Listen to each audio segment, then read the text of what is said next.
world against solidarity and against tolerance. And I think it is an existential moment, Mr. President, for the European Union. We can only take one decision. We have the autocrat Putin who wants to divide Europe. We have President Trump who has a populist, nationalist view and wants to disintegrate us. We have the threat of the radical Islamists in the south, and we have a bunch of people here who want to destroy inside the European Union. We can do one thing, that is unite us, fight back as the European Union, and I hope in La Valletta it will not only be the letter, and I support the letter of President Tusk on this behalf, that will be the conclusion. I hope for once that all European leaders have the courage to stand up together with the European Parliament and fight back this bunch of nationalists and populists who wants to destroy us.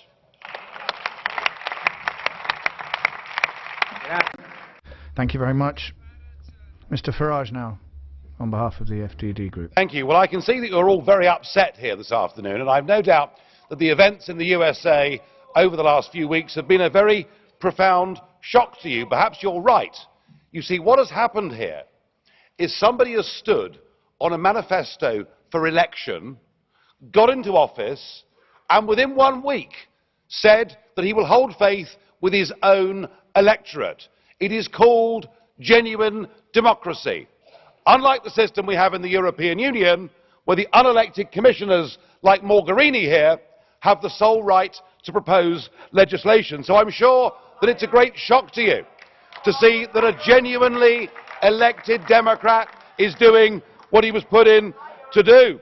And it must be, I would think today in Washington. Sorry. I can't hear you, mate. Di questo Parlamento e delle funzioni istituzionali. This Parliament has institutional functions, as does the Commission, out of institutional respect to the Commission, but also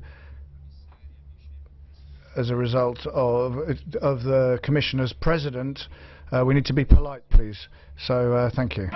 And out of institutional respect, President, to the truth, perhaps you will understand and agree with me that within the European form of lawmaking, it is the unelected Commission that have the sole right to propose legislation. If I'm wrong in saying that, you can throw me out of this Parliament right here, right now, this afternoon.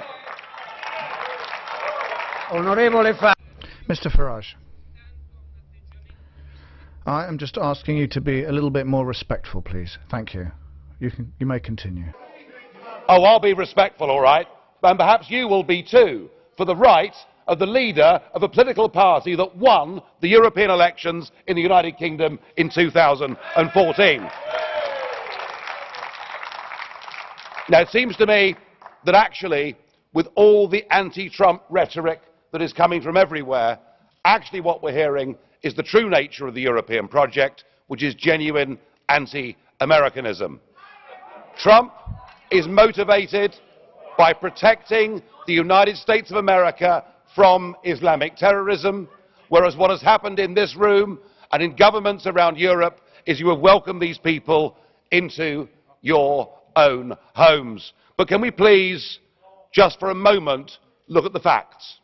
Amongst all the hyperbole and the hysteria, all that Donald Trump has done is taken 7 countries that were identified by President Obama as posing a risk to the USA.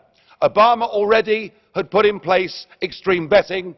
What Trump has done is for 90 days to say, let's examine that vetting and see whether it's good enough. But I want to ask you, Mr. Verhofstadt, and all the others, with your faux outrage today, where were you when Obama in 2011 banned any Iraqi from going into the country for 6 months? Why do I hear no criticism in this chamber or from the Commission of Saudi Arabia, Kuwait, Bahrain and others who refuse to take a single, not one, refugee or displaced person from Syria? And how can it be that on Holocaust Day, last Friday, not a single one of you criticised the 16 countries in the world that ban Israeli Jews from even going to their country on holiday? What is this hypocrisy? So perhaps what we need to do, Mr. President, and through you to the members, perhaps what we need to do is to be a little bit more constructive.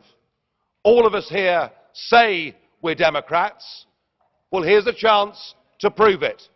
Let us invite President Trump to come here to this European Parliament. I'm sure as Democrats you'd all agree that what we need to do is to have an open dialogue with the newly elected, most powerful man in the world. And if you throw that rejection back in my face, then you prove yourself to be the anti-democratic zealots that I always thought you were.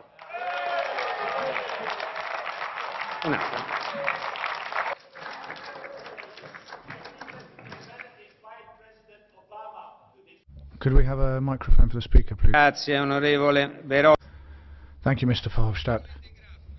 Mr. de Graaf now for the ENF Group, please. President, Mr.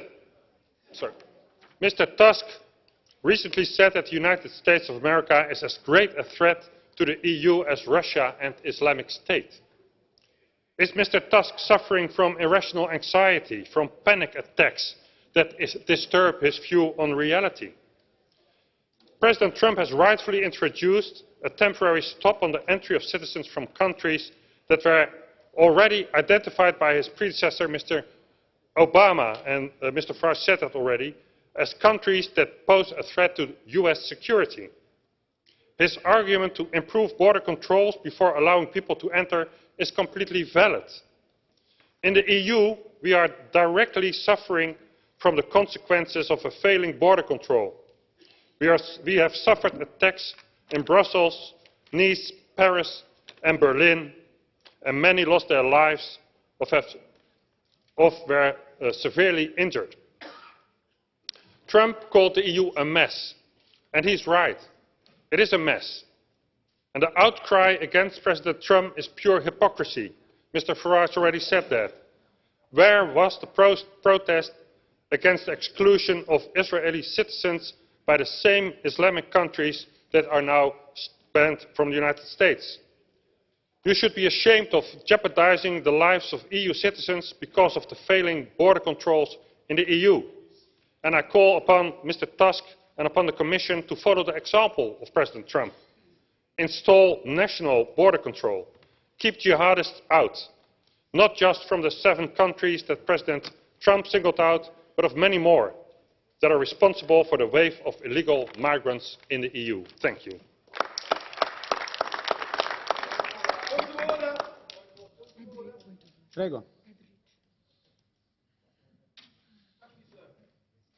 Thank you. During Nigel Farage's speech, a member of the British Labour Party sat behind him with a sign all the way through, and not till the end did someone come down to deal with that. I trust that something will be done to discipline this member, because if not, I'll write my own sign and go and sit over there. It might say something like "sell out". Onorevole Etheridge.